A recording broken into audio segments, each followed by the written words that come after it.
يا مركز يا مركز يا مركز الهداية. إن الحمد لله وحده والصلاة والسلام على من لا نبي بعده. أما بعد فأعوذ بالله من الشيطان الرجيم. بسم الله الرحمن الرحيم. فلولا نفر من كل فرقة منهم طائفة ليتفقهوا في الدين. وقال النبي صلى الله عليه وسلم من يريد الله به خيرا يفقهه في الدين أو كما قال عليه الصلاة والسلام. অধ্যকার আল হেদায়া ছাত্র কাফেলা কর্তৃক আয়োজিত আজকের বার্ষিক সেমিনারের মাননীয় সভাপতি, ন্যায়ের ধারক বাহক, বিজ্ঞ বিচারক মণ্ডলী, সুদক্ষ পরিচালক ও আমার সামনে উপবিষ্ট বাংলার প্রত্যন্ত অঞ্চল থেকে আগত ইলমে দ্বীনের মধু আহরণকারী ছাত্র ভাইরা, বক্তব্যের শুরুতেই আমার অন্তরে অন্তঃস্থল থেকে গ্রহণ করুন প্রাণঢালা অভিনন্দন ও একগুচ্ছ লাল গোলাপ শুভেচ্ছা। আপনারা অবশ্যই অবগত আছেন আজকের বক্তব্যের বিষয় হচ্ছে সামাজিক অবক্ষয় রোধে দ্বীনি ইলমের গুরুত্ব ও ফজিলত। যদি আল্লাহ পাক রব্বুল আলামিন আমাকে তৌফিক দান করেন তাহলে আমি উক্ত বিষয়ে দু চারটি কথা বলার চেষ্টা করব। ওয়া মা তৌফিকি ইল্লা বিল্লাহ আলাইহি তাওয়াক্কালতু ইলাইহি উনীব। মুহতারাম হাজিরিন, ইলমে দ্বীন হচ্ছে এমন কিছু জ্ঞান ও প্রভাবের সমষ্টি যার মাধ্যমে মানুষ স্রষ্টা ও তার প্রেরিত রাসূলের পরিচয় লাভ করতে পারে, প্রভুর মনোনীত ধর্ম ও নবী কর্তৃক প্রবর্তিত বিধিবিধানের উপর অবগতি লাভ হয়, যার মাধ্যমে মানুষ নবী আদর্শে উজ্জীবিত হয়ে নিজের সকল অন্যায় আচরণকে পদদলিত করে সততার গুণে গুণান্বিত হয়, পাশাপাশি সমাজের সকল অন্যায় অনিয়ম, দুর্নীতি, বিশৃঙ্খলা রোধকল্পে যুগোপযোগী আদর্শ প্রতিষ্ঠায় প্রত্যয়ী হয়। সর্বোপরি উভয় জগতের চিরকল্যাণ সফলতা লাভ করা যায় যে ইলম বা জ্ঞান অর্জনের মাধ্যমে, তাই নাম হচ্ছে ইলমে দ্বীন। এবার আসুন মানব জীবনে ইলমে দ্বীনের গুরুত্ব কতটুকু তা নিয়ে আলোচনা করি।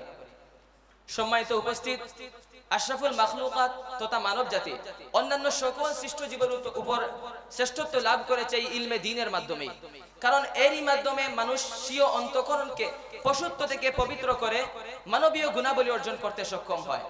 ইতিহাস সাক্ষী এই ইলমে দ্বীনের মাধ্যমে রাসূল আরবি সাল্লাল্লাহু আলাইহি ওয়াসাল্লাম জাহেলিয়াত যুগ থেকে পাপ পঙ্কিলতার অনামিশা দূরীভূত করে সত্যের অমুখ শিক্ষা প্রজ্বলিত করেছেন।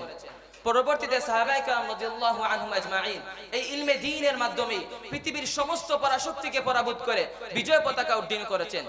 সুতরাং বর্তমান পাপ পঙ্কিলতার আদায়ে নিমজ্জিত সমাজ থেকে সকল প্রকার অনাচার দূরীভূত করণে ইলমে দ্বীনের বিকল্প নেই। তাই তো রাসূল সাল্লাল্লাহু আলাইহি ওয়াসাল্লাম ইলমে দ্বীন অর্জনকে ফরজ সাব্যস্ত করে দিয়ে বলেন, তলাবুল ইলমি ফরিদাতুন আলা কুল্লি মুসলিম। দ্বীনি ইলম তলব করা প্রত্যেক মুসলমান নর নারীর উপর ফরজ।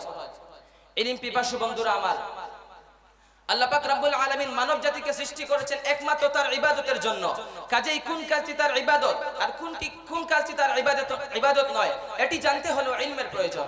তাছাড়া কোনটি সত্য আর কোনটি মিথ্যা তা জানতে হলে ইলম শিক্ষা করা প্রয়োজন। কাজেই প্রতিমান হলো মানব জীবনে ইলমে দ্বীন অর্জন করা খুবই গুরুত্বপূর্ণ। বন্ধুগণ, আলেম ও জাহেলের পার্থক্য বোঝাতে গিয়ে আল্লাহ পাক রব্বুল আলামিন কোরআনুল কারীমের মধ্যে বলেন, হাল ইয়াস্তাউিল্লাযীনা ইয়ালামুনা ওয়াল্লাযীনা লা ইয়ালামুন। যারা জানে আর যারা জানে না তারা উভয়ে কি সমান? আর কিভাবে সমান হবে? কারণ উজ্জ্বল আলোক নিকষ কালো কেউ বরাবর হয় না। রাসূল সাল্লাল্লাহু আলাইহি ওয়াসাল্লাম ইলমে দ্বীনের ফজিলত বর্ণনা করতে হাদিসের মধ্যে বলেন, মান সালাকা তরিকান ইয়ালতামিসু ফিহি ইলমান সাহালাল্লাহু লাহু বিহি তরিকান ইলাল জান্নাহ। যে ব্যক্তি ইলমে দ্বীন অর্জনের জন্য পথ চলে, আল্লাহ পাক রব্বুল আলামিন তার জন্য বেহেশতে পৌঁছার রাস্তা সহজ করে দেন। সুবহানাল্লাহ। এছাড়াও আরো অসংখ্য অগণিত হাদিস রয়েছে যেগুলো এই সংক্ষিপ্ত সময়ে আলোচনার গণ্ডিতে আবদ্ধ করা সম্ভব নয়। প্রিয় তাওহীদি ভাইরা আমার, এতক্ষণের আলোচনা হতে আমরা ইলমের সীমাহীন গুরুত্ব, প্রয়োজনীয়তা ও অগণিত ফজিলতের কথা জানতে পেরেছি। কিন্তু এই আয়াত ও হাদিসের মাধ্যমে যে ইলমের গুরুত্ব ও ফজিলত বর্ণনা করা হয়েছে তা কোন ইলম?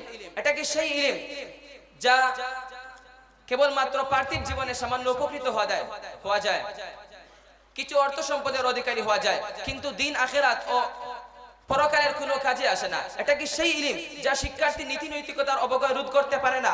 না, কখনোই না। এটা সেই ইলম না। কোরআন হাদিসের ইলম দ্বারা এই ইলমকে বোঝানো হয়নি।